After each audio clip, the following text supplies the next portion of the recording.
The Dorkening and all affiliated shows are not intended for anyone under the age of 18. The following may contain discussions or scenes that have adult situations, graphic violence, nudity, strong sexual content, and graphic language. This show is intended for mature audiences only. Viewer discretion is advised.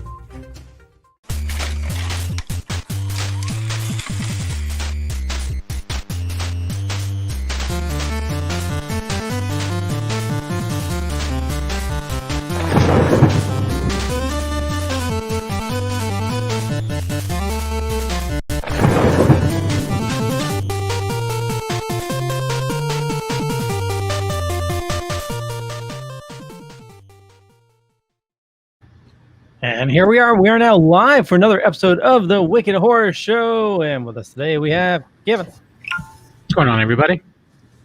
Tony. What is going on, people? Yo, yo. Hey, everybody. And Tony, would you like to introduce our guests? Sure. Tonight we have on the two lovely ladies behind the movie called Heks. We have Reine Swart, who is the director. And Hi. Coco Lloyd, who happens to be the starring actress in the movie. And yeah, how are you ladies doing today? I'm good, thank you. It's wonderful to be on here, and thank you so much for supporting indie films. It's really we need you guys, you know, and it's just like this community of people supporting each other. So thank you. Yeah, and that I think we had you on once before, and that was for Lullaby, right? Yeah. Which we all were blown away by. We all loved it. So when we heard that this is your feature-length directorial debut, correct? Yes, that's correct. It's it's been a journey, but it's been wonderful. I wouldn't exchange it for anything else. Yeah. Nice. So like how long were you in the biz before you decided to jump into the whole directing part side of it? Well, about 10 years, and then I just made the jump. But before that, I directed short films and corporate videos just to get a feel for it. And I met Coco in Los Angeles, and we made a short film together, Trypophobia.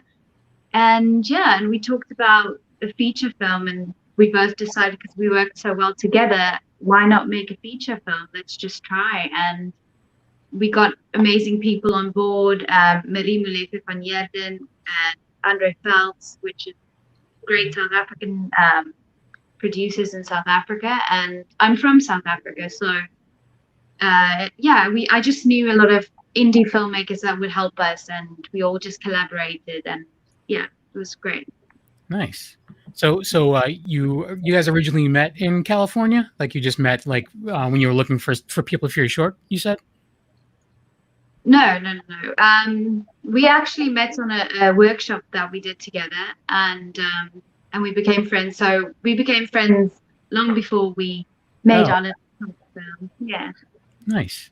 And Coco, so looking at your IMDb, I know a lot of times, like when I say that, a lot of times like, oh, it's wrong, whatever, blah blah blah.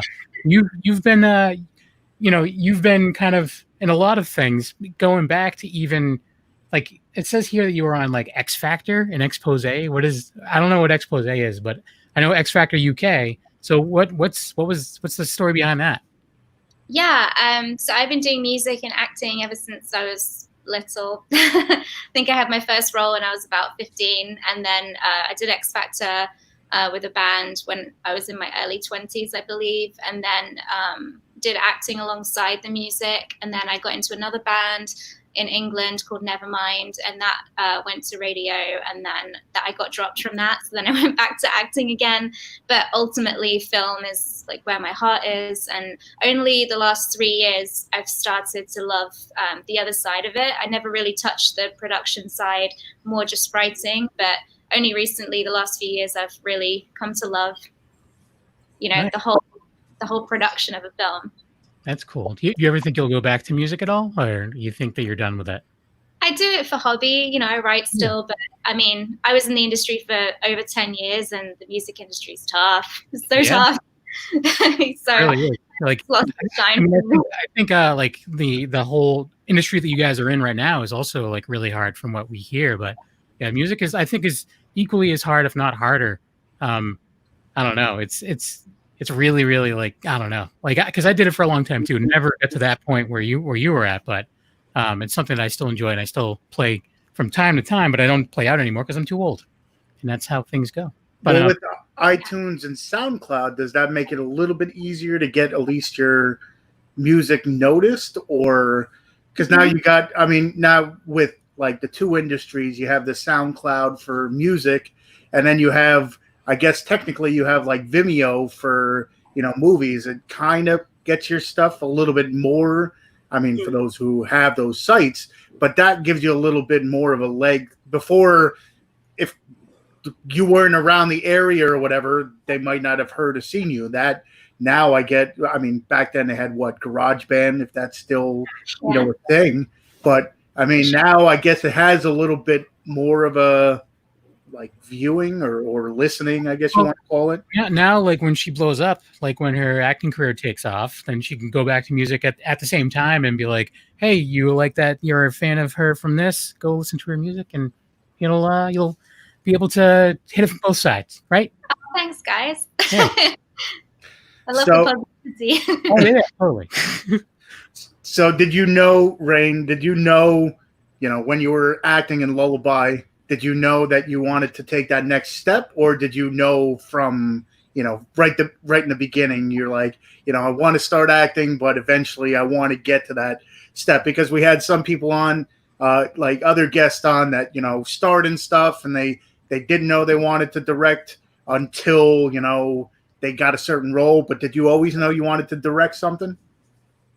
Not like in the very beginning, but kind of very early in my career, I did realize I'd love to direct, but it's just like very daunting because you get to play kind of like the puppet master, and you have to be in every character's mind at the same time. So it took me quite a few years before I actually felt confident enough to direct. So my first thing that I directed was like a short commercial or something for a family member. So it was just, that was my first professional directing thing that I did. Actually, in school, I made a lot of videos. I guess all filmmakers, we make our own videos, but not something that I would show to the public. It's just like with friends and stuff. So I've always just played as a director, but not professionally. So it took me a few years to do something professional.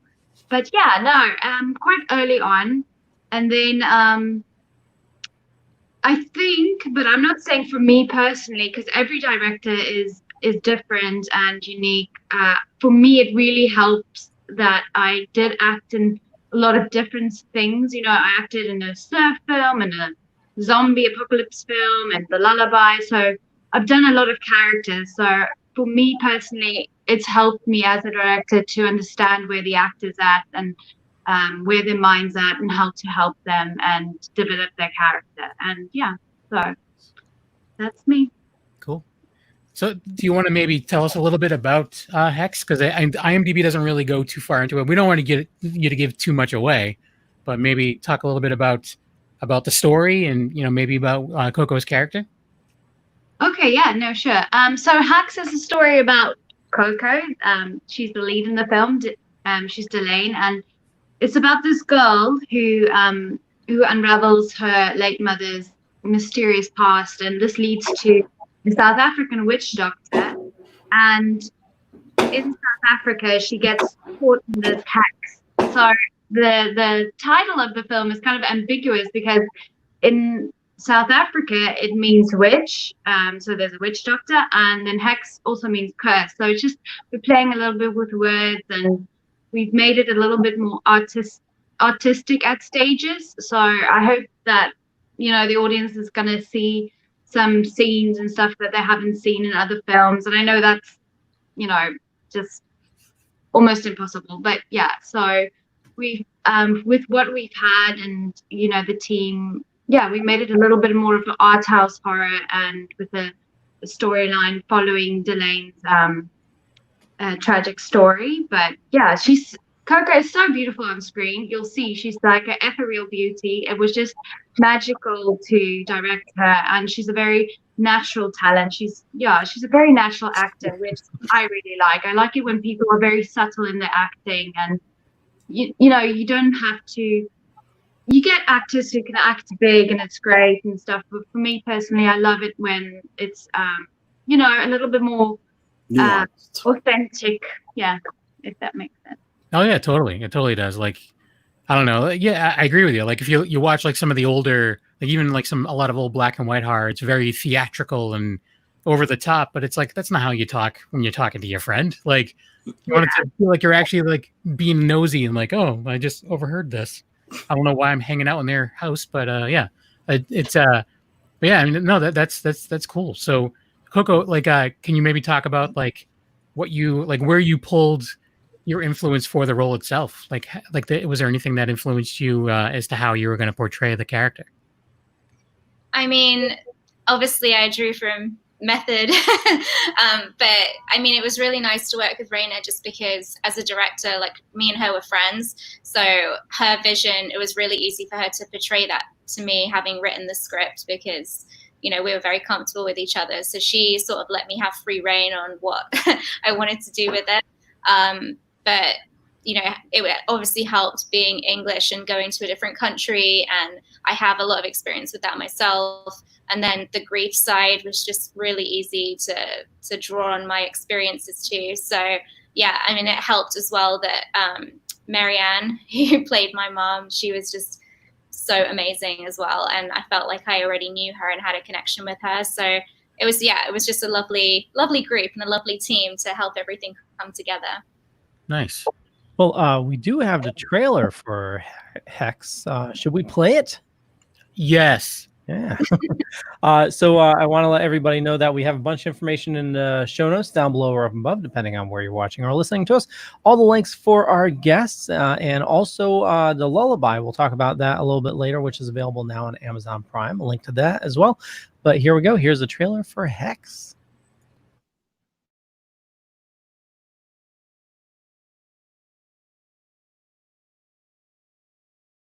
I'm scared of her power. The witch doctors. I've been feeling something sinister. I felt it too. ever since my mom was murdered. If they'll ever find who did it. We should tell the line. Not a word.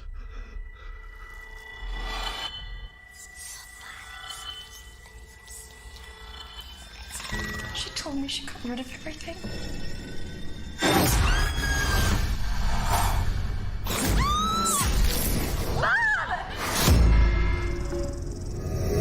So thankful for you and this place.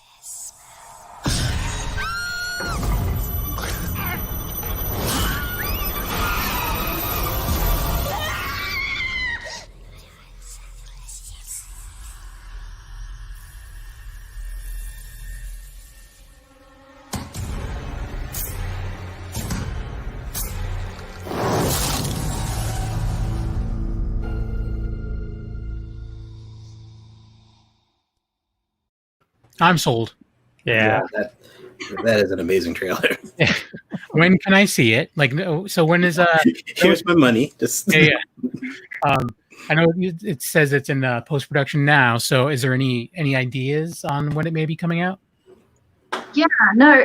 So Coco and I went to the American Film Market last year, and yeah, it's been a journey, obviously. But with the Lullaby, I was lucky enough to meet a lot of sales agents. And Coco as well. She has a great range in the UK. So we just we knew what we wanted in an agent, because as indie filmmakers, we don't have direct contacts with distributors all over the world. So we do need, that a great agent. So our agent, then we got a great agent and Real Suspects, and they are, I must say, this year's been a little tricky with the pandemic, because we wanted to do a film festival run, but events are getting cancelled and everything. So we are taking it. I think that because obviously they have our rights worldwide, they are taking it one step at a time, and they're doing the Cannes virtual market, which is coming up, I think, in June or July. Sorry, I'm a little confused now, but it's soon. So yeah, so they're going to take the film to all these markets. In Africa, there are a few channels, Netflix Africa and Mnet, and a few of the African branches are already interested in the film, or they might.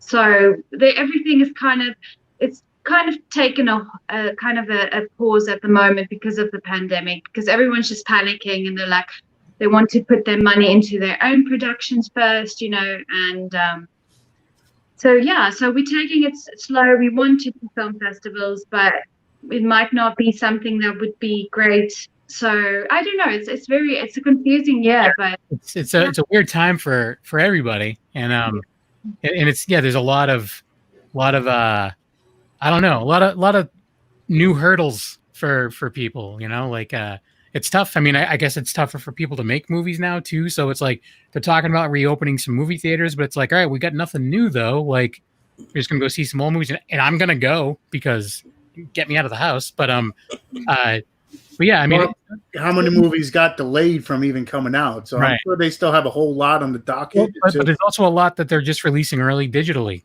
Yeah. Well, like Artemis Fowl, that was supposed to be at a big budget movie for the summer. It comes to Disney Plus this Friday. But either way, I mean, there's a lot of, in the US, there's a lot of really cool places I would like to see it. But at the end of the day, it would be really cool. Like, I want to see more independent horror, like in a theater, like in an actual movie theater. Even if it's like a limited run, like a special edition, like, special release, like only so many nights. I love that. So hopefully we get the theaters back open so we can see more things like that. And then what are your thoughts on, this for both of you, like, because you're both in the industry, as far as like film festivals, like you mentioned that Cannes going to have like a virtual version or whatever. What's your thought of like maybe that being the direction in the future, like having something where people buy like online access to, see a film festival? Like, what are your thoughts there? Because I know there's like some, I would think that there's probably some people that are scared about piracy and stuff like that. But yeah, have you guys talked to anyone about that kind of stuff, or is that anything you've heard of? Yeah, no, sorry, Coco, I'm doing like a jump. Oh, no. No, so I think it's a little scary because you do have investors that you have to, you have a big responsibility.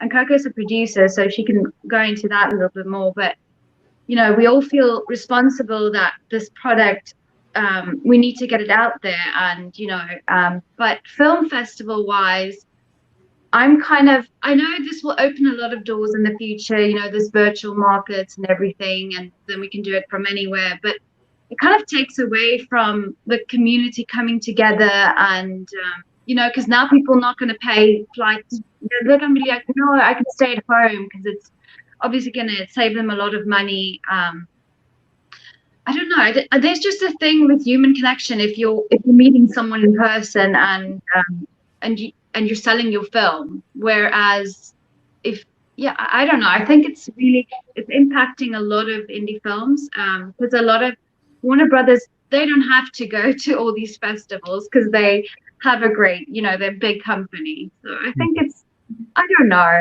It's quite confusing, but I think there are going to be a lot of positive stuff coming from it too, which I'm not sure what it's going to be, and I'm excited to see that. There's got to be a balance, I feel. Yeah. Like you have to find some, like, once we can actually, start being around people again in any large number, and it being safe, I think we just got to be a balance struck, like, between the two. Yeah. And some film festivals have talked about sharing some of the revenue with the filmmakers. I know New York City just did a film festival where they were charging per movie. They told you when they were streaming it. Matter of fact, I wanted to see the Being Robin, but it was I missed it. So you blew it. I know I did. Do you have any thoughts about that whole thing, Coco? I mean, I've actually not heard that they're doing that, but I think that's amazing. I went to a festival last year, and it cost me like, I don't even know how much, like $600-700 just to go to it.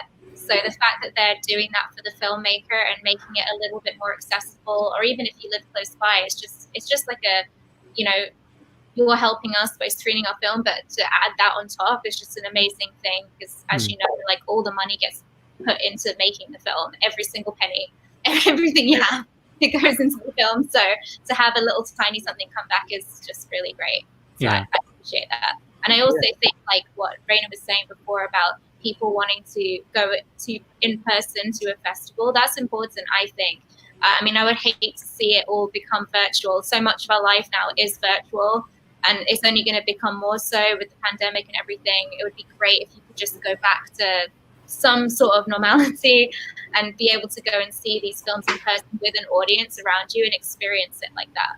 Yeah, I agree. I mean, I think the virtual thing is not bad. Like, but it shouldn't be like the go-to. I think that it's a good option to have. I don't think it's going to be the go-to. It's the go-to for now because it's Right. the only thing we can do.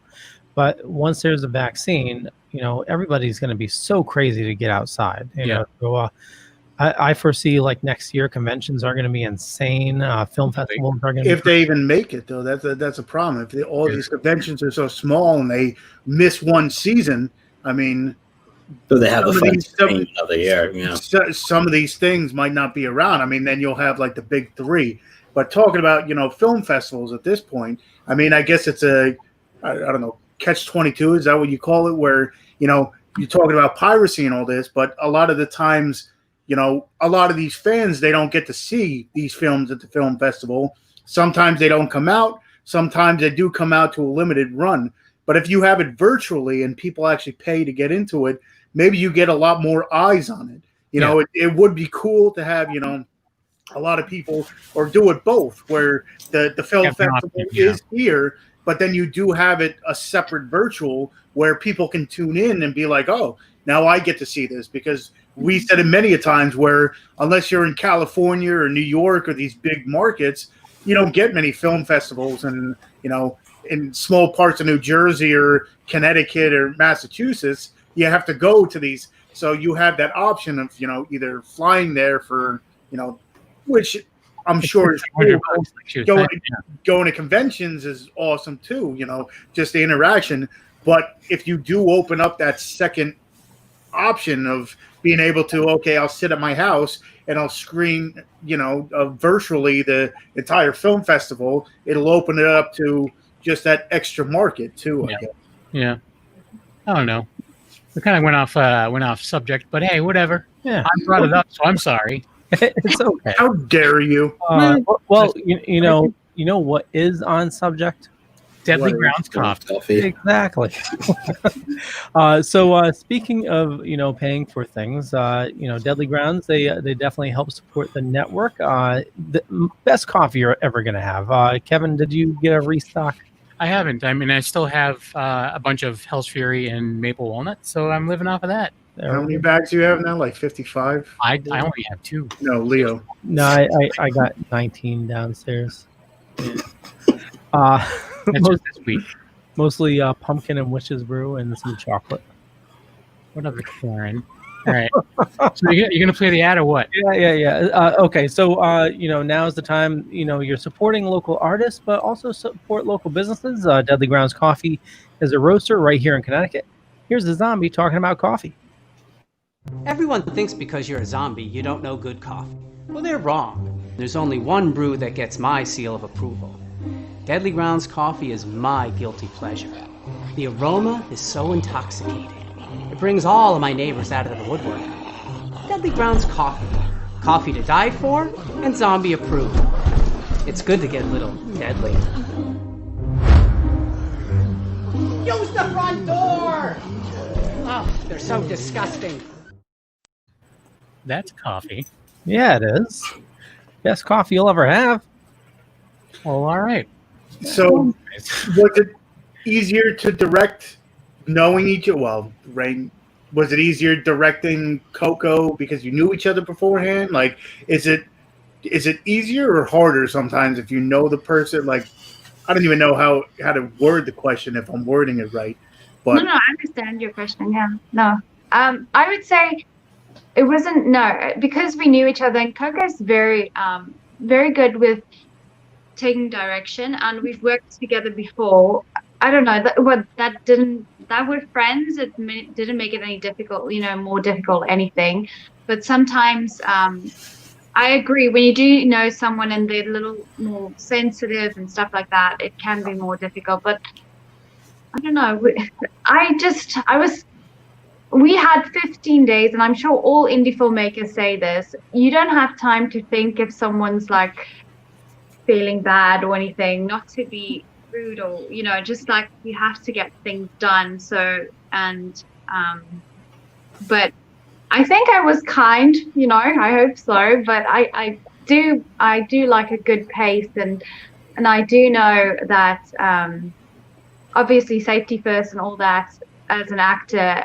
Yeah, I wouldn't say it made it more difficult, but I understand your question, and I can foresee in the future that some friends that I have, if I do work with them, they wouldn't, you know, they'd just go their own route. They wouldn't even listen to me. So I wouldn't want to work with them. So, yeah.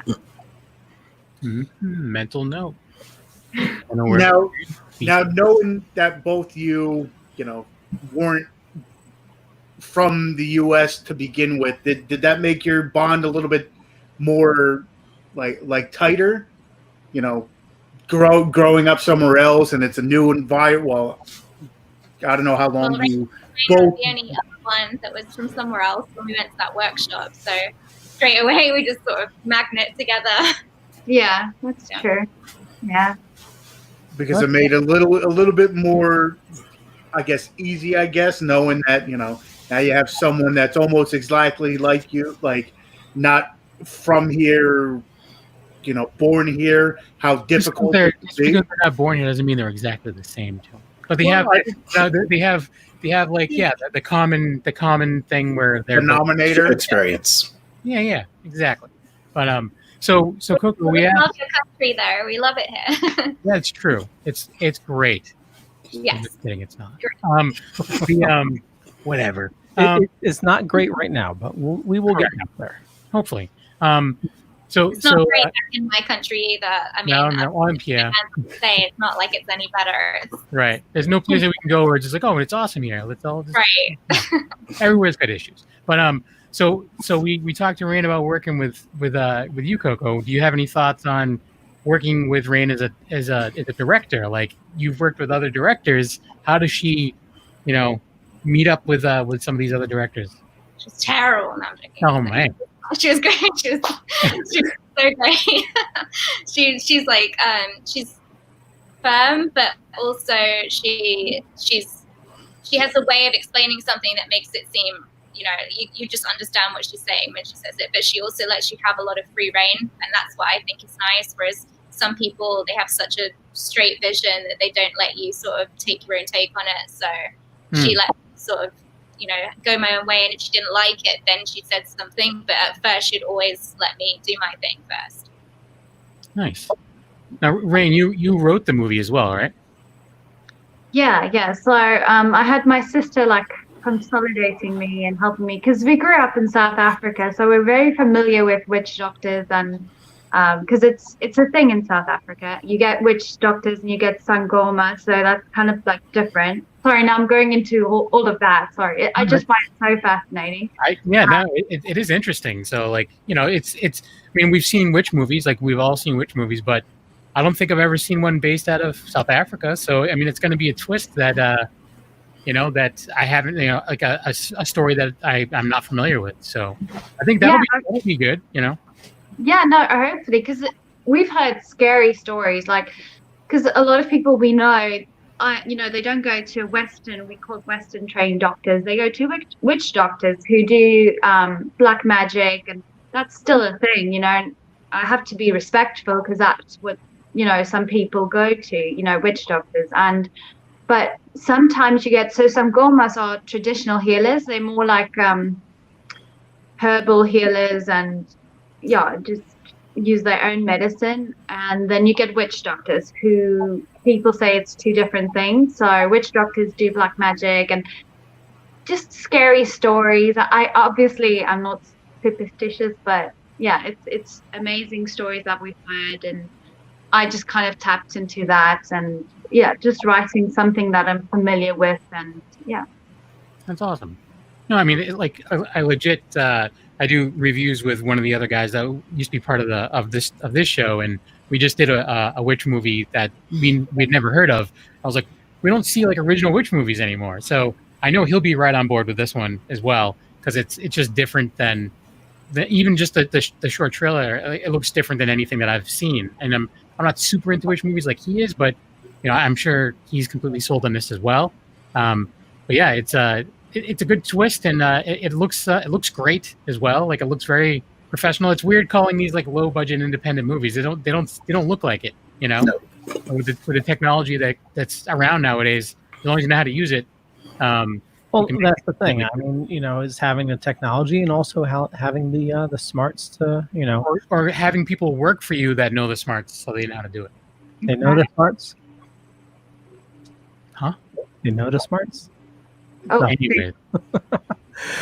So we also have a couple other trailers. One, the Lullaby that we had. The Lullaby, yeah. We had you on the Lullaby, and we all loved it.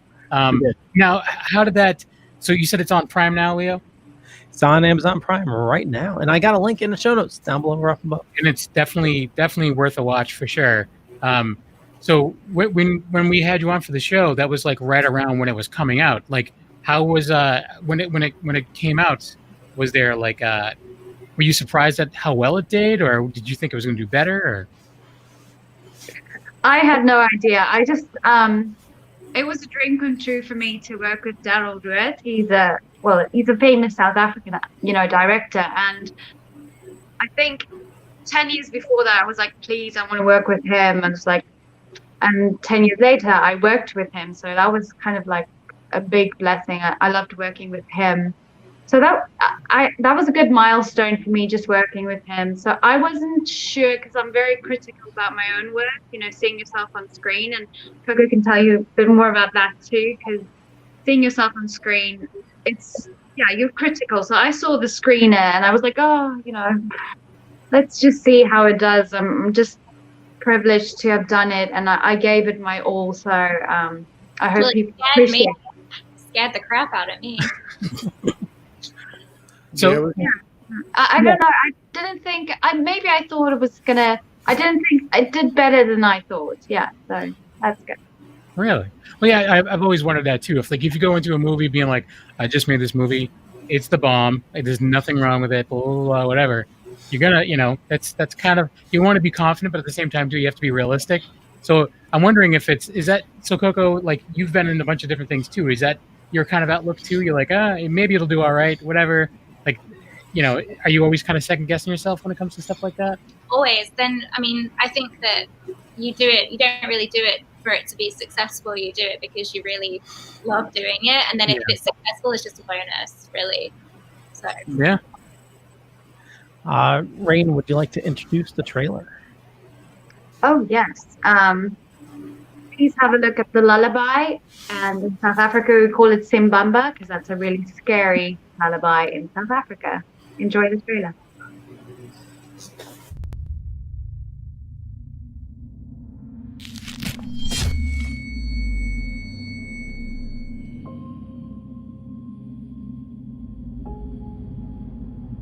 Chloe's back. She has a baby now. You have to let Chloe experience motherhood on her own terms.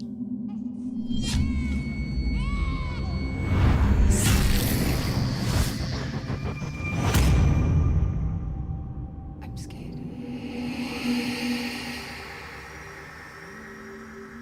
My esteemed colleagues would diagnose you with the baby blues. There's nothing inside me. My take is that you are reliving the dark past of this little town. I've heard the myths. They're not myths. There's something in the water. I get these visions where I hurt fear. Sometimes in my vision, I kill it.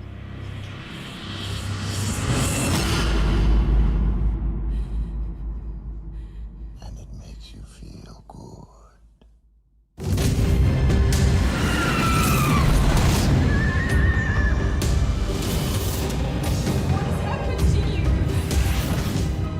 Tell me, Chloe, what you've done.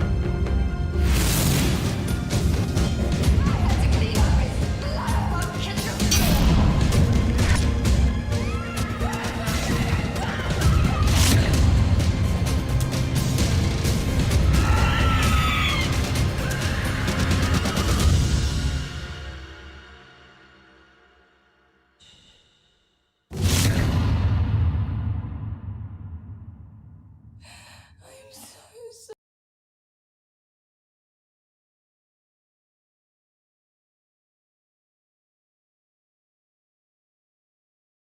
That's for the Lullaby, and if you check the show notes down below or up above, we got a link. It's available on Amazon Prime right now, so make sure you check it out. Just wait until the show's done. Yeah. And it is also on for us physical media collectors. It is put out by Uncourt Entertainment, so Nice.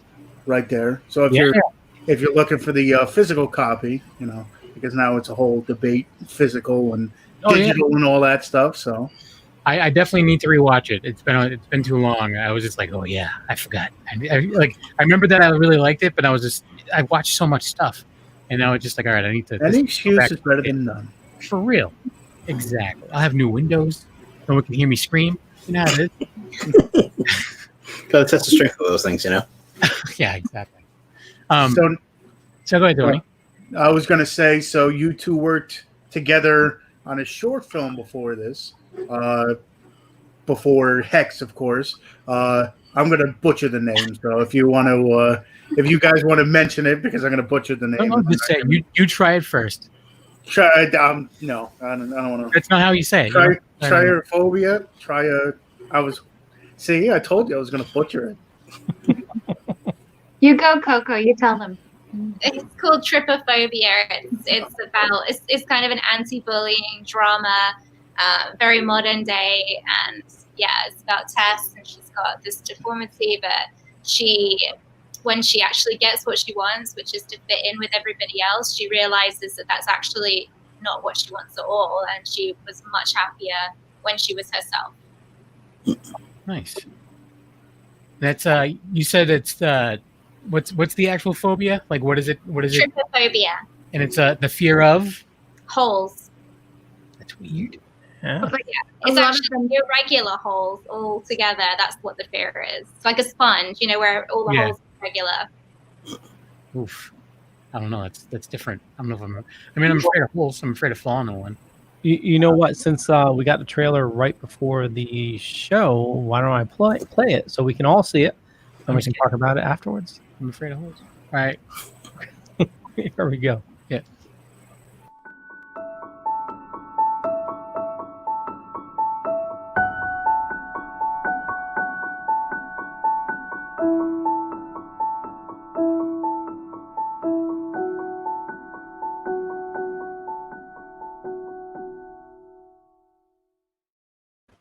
That was a bunch of holes. Yeah. You were right. The trailer was, yeah.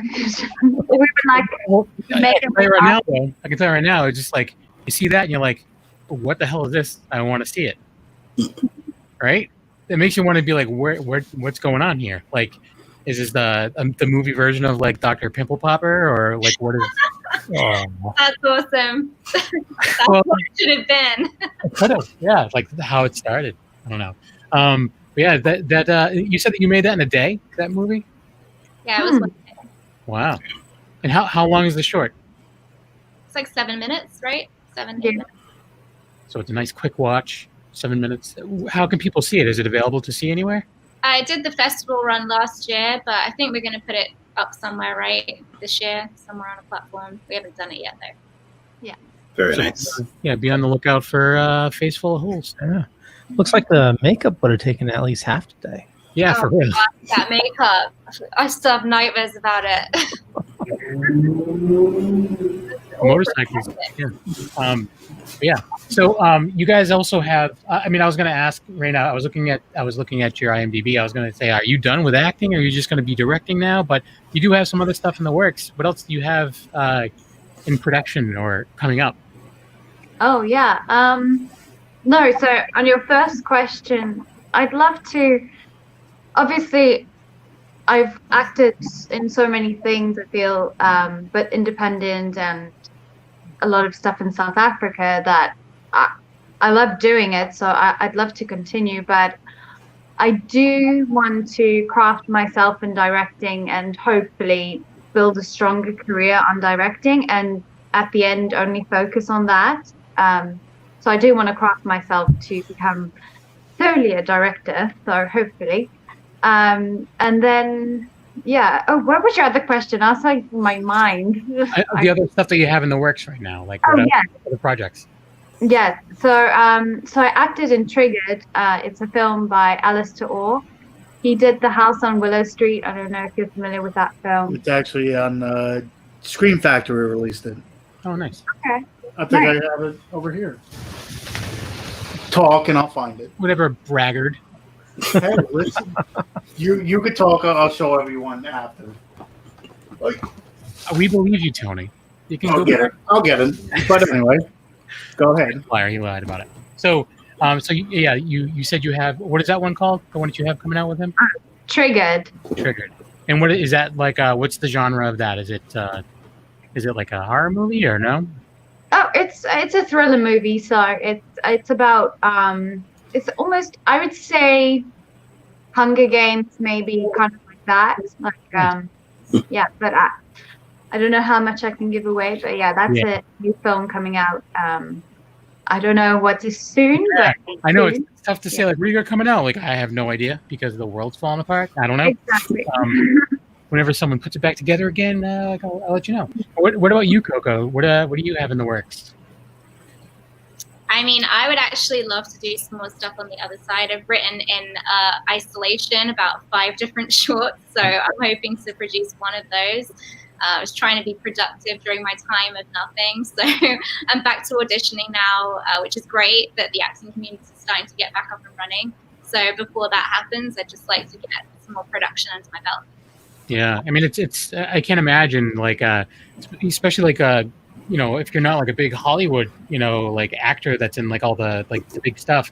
A lot of the independent actors are working movie to movie kind of deal, and like something like this happens, like it's like that for everyone. Musicians, it's like that. Stand-up comics, a lot of them are just like, I work every day, and now I can't work at all. Like, what do I do? So it's and they just didn't really do much. So it's just we've just been waiting basically for everyone to resume auditions for next year, and now they have. Actually, there's some filming just before Christmas, so I guess they're still shooting this year. Nice. Yeah, and we know some productions that are like in place now too. Like so, some of them are doing it just obviously they have to do it a little differently with less people on set and stuff like that. And I just figured it would be really weird to see a movie where all the characters were 6 feet away from each other, but maybe it'd be kind of cool. You know, the whole movie, the whole cast has a mask on and can't hear any of them. Yeah. And everyone's just like, my breath is horrible. I drank too much coffee, or I don't know. But the thing is, too, now though, I see, you know, I do movie reviews on YouTube and stuff. I see a lot of people clamoring for something else. I guess the fact that, you know, not a lot of movies are unfortunately coming out. It's having people actually go and search for more stuff. Like before, it used to be, you know, all these big, you know, multi-million-dollar movies come out, and that's the only thing they see. You know, being stuck inside for 3 months now, people are actually looking out for some of the more independent stuff, some of the more maybe movies they never heard of before. So I guess it's good and bad in the same situation. One of the things that some of the streaming services are doing too is you can actually, they're doing like watch parties where you can like actually sync up with people's like you with your friends and you're watching at the same time. I got an alert. Hulu was starting that. Yeah, and Plex does it, and Plex, yeah. But it's I don't know. I mean, at the same time too, it's nothing like being in the same room with somebody. Like, where do you get them on speakerphone and be like, "Hey, that happened, right?" You know, I don't know. It's kind of like the games. If you play a game, you know, it's probably like going to be like online gaming. Sorry, like well, yeah. But I don't want to do that. Some people like that stuff. I know, but those people are crazy. Yeah. Well, what we need to do is we need to do like a show like this, all of us together while we're watching a movie, and then talking about it at the same time. Yeah, we can get shut down because we're playing a movie in the background, and yeah, we can do that. Copyrights. I do want to point out we've been doing this for how long, and now like all these other shows are doing this, and they're like, oh my god, this is genius. It's like all of the internet's been doing this for years. Now just because Saturday Night Live wants to do it, they're genius. I mean, don't get me wrong, it was still pretty great. But I don't know. So I don't know. Yo, you've been kind of quiet. You got anything about the trailer? Well, like I said, the trailer looks amazing. But what I did want to ask was, after this being your first like full-length feature film, what advice would you give other people looking to do the same thing? Okay, yeah, that's a great question. I think like really take your time to get your team, because you're gonna have to work with them and make your film, obviously. So don't rush it. Get your team together, and you don't have to have. We found ways of getting a really good camera for a really great rate. You know, like a Arri Alexa Mini. So that's a great camera. So don't let people take you for a ride with their rates. Like, find out, do your homework. You know, you don't have to pay. Like a lot of people, I feel so, you know, then they're like, no, that's how much you know the camera cost them for their film, and I'm like, wow, you know, that was probably like 5 times more than what we paid. Really do your homework, find great people to work with, and how to start. If you look at something like obviously the greats like Paranormal Activity, that's basically no budget, that's just incredible, and they made a lot of money, and it was really scary. So you don't have to have all the money in the world. Just create and start creating. And I would have loved to make something like Paranormal Activity. I think that's just brilliant. So yeah, just find your people, make stuff, flop, flop, flop, make a lot of mistakes, and just go on, and people are going to criticize you and everything, and take it, then tell them thank you for watching your film, and the more, it's not a bad thing if people critique your work, because you can only grow from there. So yeah, like, just make stuff. Yeah. Well, especially nowadays, some of the criticism is just like that. If it's creative, that's one thing. But nowadays, there's some people that just, why the movie sucked? Why did it suck? I don't know, because it sucked. I didn't like it. I don't know. So what I expected it. Yeah. Be constructive. Like, and that's awesome that you do that. There's some people out there that don't, like, they have the opportunity to talk to the director, and they just don't, because it's like, oh no, I'm not going to get into an argument. It's like, well, no, they want to talk to you about it. Like, do it. Yeah. Know your thoughts, because they're going to make another movie, and maybe you're going to lead them the right way. Yeah, exactly. So, Coco, we've talked about how you've dabbled in, well, not dabbled, you more than dabbled in music, and then you went into the acting side of it. Do you think you'll ever go towards the directing side? I don't think so. No? It's Raina's thing. I don't really see myself as a director, but I do like being involved as part of the team. For me, actually, I really enjoy writing. So I'm hoping that I might go in that direction. I'm doing it as a hobby. I loved songwriting when I was doing songwriting for 10 years, and writing scripts has now, like, gotten me really fascinated. So I've been writing some pilots and episodics and stuff. So I'm hoping to, get those looked at and seen, and maybe something will come from that. Who knows? But it's enjoyable to do. If not, now, I mean, I obviously, like, you're from not the U.S. If there was one, maybe not one, but if there was a particular project you've done in the past that, say, someone wanted to be like, hey, I want to check out what Coco's all about. Like, I was looking to see if you had like a reel or something. So where can people see your stuff? Like, what would you recommend that people check out of yours? I do have a reel. It's on Actors Access, but I am going to put it on IMDb later. I mean, I've not really done as much as Reina, so there's not like any big film people can look at, because I spent so much time in music, so that was really my thing. Mm-hmm. But hopefully I'll do something good soon, and Heks is the good thing. Yeah, I was going to say that Heks looks amazing, so like, that'll be you'll just have like a 2-hour reel of just Heks. I don't know how long Heks is. Well, I've done a lot of shorts, but shorts don't really end up anywhere, so it's not really something that people can see. They do the festival run, and then they just sort of disintegrate. So which I don't like. I enjoy shorts, so I wish that there was a place where those could live, so that I can just go check them all out. I'm sure there is, but I just don't know where it is. But sometimes some of the features that we all know came from, a short film. Right. So eventually, it depends on, what you're going for. There's some shorts that, just stay shorts, but then some. Yeah, but it's not, unfortunately, it's not as many. Like, how many shorts have we seen over the years that were just like, I would really like to see this expanded, and it just never does. Yeah. I thought there's a new streaming service that all they do is shorts. I don't know, but find it and then pay for me to have it.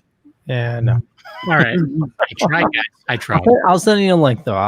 That's nice. I'll be like, look what Leo's getting me, and then I'm just kidding. No, but yeah, I mean, I enjoy shorts. I mean, I think it's, especially when I'm a fan of a director or an actor, I like to see where they started, and I like to see the progression. So it's like, I enjoy shorts, and like we're talking about, some of them like turn into like feature films, and it's like, I really like to see like where it started from too. I don't know, I just find it stuff really interesting, so I like shorts. So keep making them if you can, but do awesome features as well.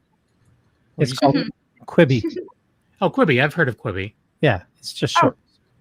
Is it just, but they do like short TV shows too. Yeah, it's all short form.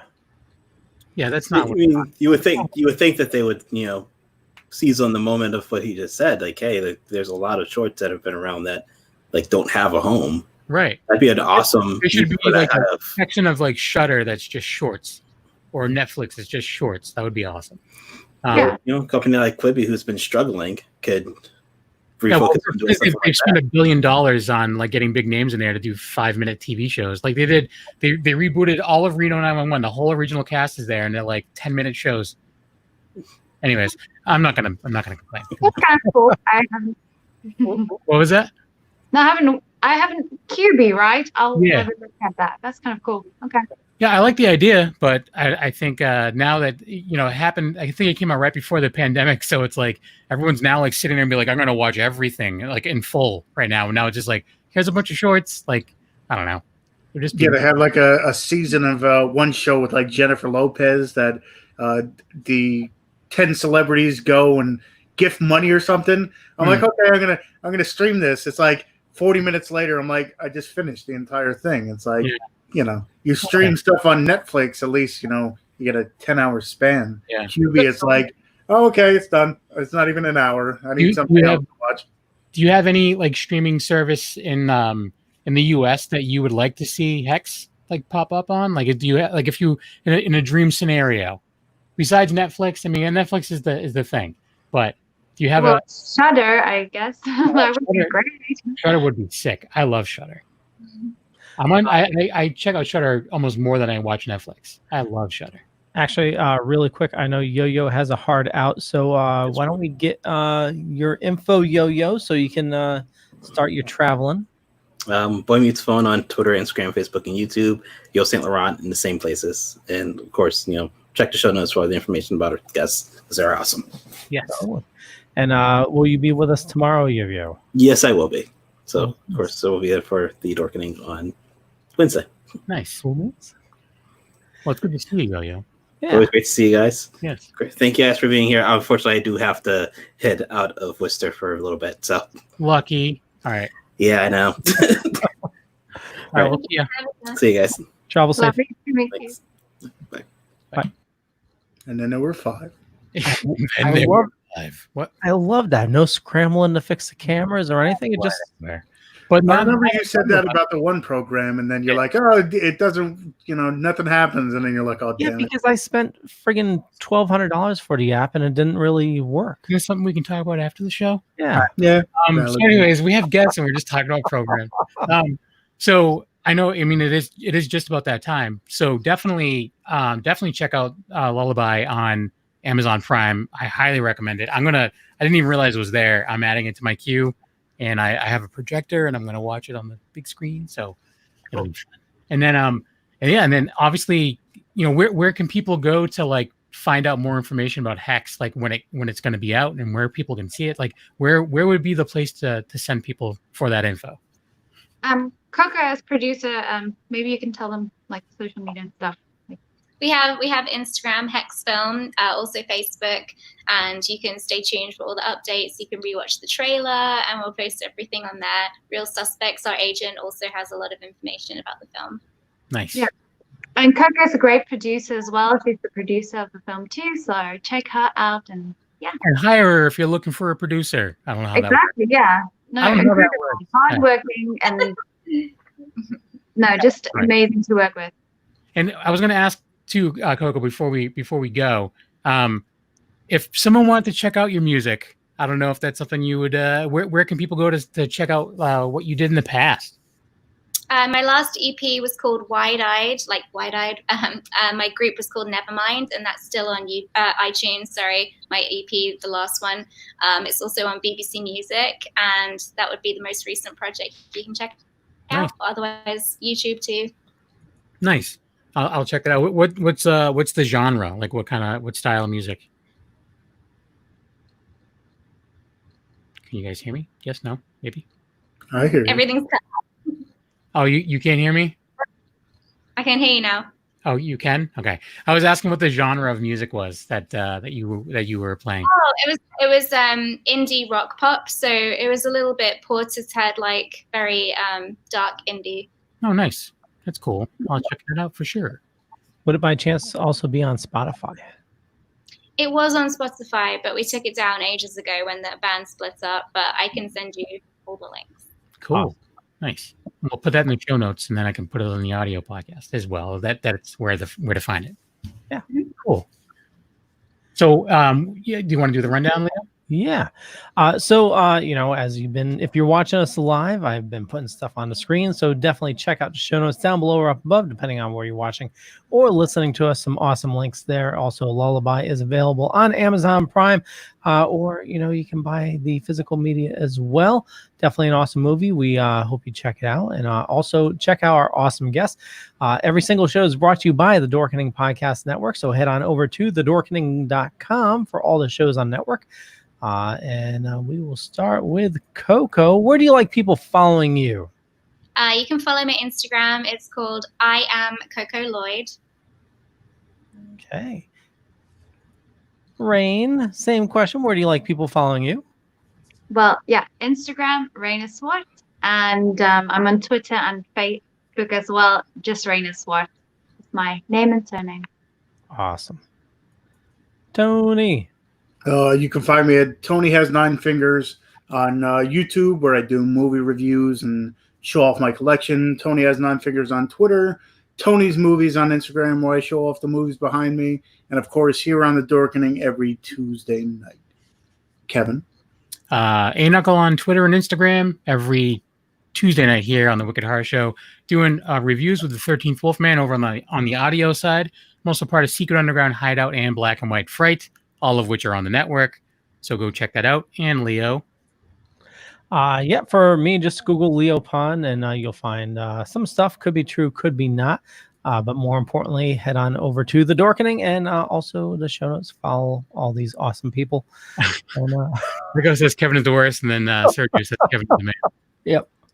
Who put that out as the worst? No, it was I can control that. Okay, not the worst. Yeah. I have a T-shirt that says Kevin is the worst because on one of the other shows I'm on, they call me the worst, and they're not wrong. I want to thank you for watching. We'll catch you guys later. Bye, everybody. Let me know when we're free.